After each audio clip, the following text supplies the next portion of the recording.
नमस्ते दोस्तों, तो स्वागत है आपका भक्ति शक्ति इस यूट्यूब चैनल में। अगर आप इस चैनल पे नए हैं तो प्लीज़ वीडियो को लाइक कर दीजिए, चैनल को सब्सक्राइब कर दीजिए और नीचे दिए गए बेल आइकन को प्रेस कर दीजिए ताकि आने वाले लेटेस्ट वीडियो का अपडेट आपको मिलता रहे। तो दोस्तों, आज की इस वीडियो में हम लोग जानेंगे कि जब भगवान की उपस्थिति हमारे घर में होती है, भगवान का वास हमारे घर में होता है, तो किस तरीके के संकेत होते हैं जिससे हमें पता चल सकता है कि हमारे घर में भगवान की उपस्थिति है। चलिए जानते हैं। भगवान को प्रसन्न करने के लिए लोग कई तरह की पूजा पाठ और व्रत उपासना करते हैं। सुबह शाम दिया जलाने से लेकर भगवान को भोग भी लगाते हैं ताकि भगवान की कृपा उन पर बनी रहे और उन्हें जीवन में किसी तरह की परेशानी का सामना न करना पड़े। हम सभी जानते हैं कि भगवान की पूजा अर्चना और स्तुति करने से वे हमसे प्रसन्न होते हैं, लेकिन क्या आप जानते हैं कि वह हमें इस बारे में चेतावनी भी देते हैं? आज हम इन्हीं संकेतों के बारे में जानेंगे जो आपको बताते हैं कि भगवान की विशेष कृपा आप पर है। दोस्तों, जब आप पूजा पाठ करते हैं तो भगवान आपके घर में विराजमान होते हैं, चाहे वह प्रत्यक्ष रूप से हो या अप्रत्यक्ष रूप से।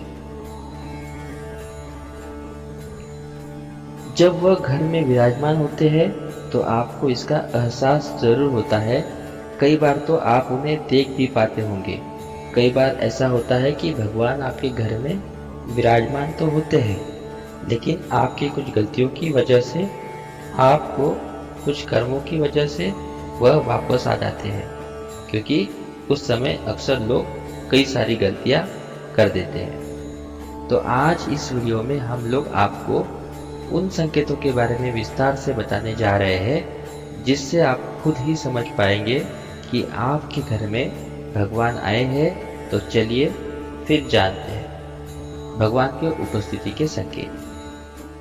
सबसे पहला संकेत यह है कि ब्रह्म मुहूर्त में जागना। यदि आप रोजाना ब्रह्म मुहूर्त मतलब कि सुबह 3-4 बजे स्वयं ही जाग जाते हैं या आप सपने में मंदिर पूजा या मंत्रोच्चार देखते हैं तो यह शुभ संकेत है। ये दर्शाता है कि आपके घर में भगवान की उपस्थिति है। दूसरा महत्वपूर्ण संकेत यह है कि शंख घंटी या राम नाम की ध्वनि सुनाई देना। यदि बिना किसी बाहरी स्रोत के आपको ये ध्वनियां सुनाई दे तो समझिए कि आपके घर में सकारात्मक ऊर्जा है। तीसरा संकेत यह है कि अचानक दिव्य सुगंध का अनुभव। यदि आपको आपके घर के मंदिर के पास किसी विशेष सुगंध का एहसास हो जिसे अन्य लोग महसूस न कर सके तो यह भगवान की उपस्थिति का महत्वपूर्ण संकेत है। चौथा संकेत यह है कि पशु पक्षियों या साधु संतों का आगमन। यदि पूजा के समय कोई गाय, कुत्ता, बिल्ली, पक्षी या साधु आपके द्वार पर आ जाए तो इसे शुभ संकेत माना जाता है। यह दर्शाता है कि आपके घर में भगवान की उपस्थिति है। और ऐसे समय अगर कोई भी पशु, पक्षी, कुत्ता, बिल्ली या साधु संत आपके द्वार पे आता है तो आप उन्हें कृपया करके खाली हाथ ना लौटाए, उन्हें कुछ ना कुछ दान करें, उसके बाद में ही जाने दें। पांचवा महत्वपूर्ण संकेत यह है कि स्वप्न में भगवान की छवि देखना। यदि बार बार आपको भगवान, मंदिर, मूर्ति या किसी देवताओं की छवि दिखे तो समझिए कि आपको दिव्य आशीर्वाद प्राप्त हो रहा है। छठवां महत्वपूर्ण संकेत यह है कि अचानक उल्लू दिखना। उल्लू को माता लक्ष्मी का वाहन माना जाता है, इसलिए इसका दिखना धन और समृद्धि का संकेत हो सकता है।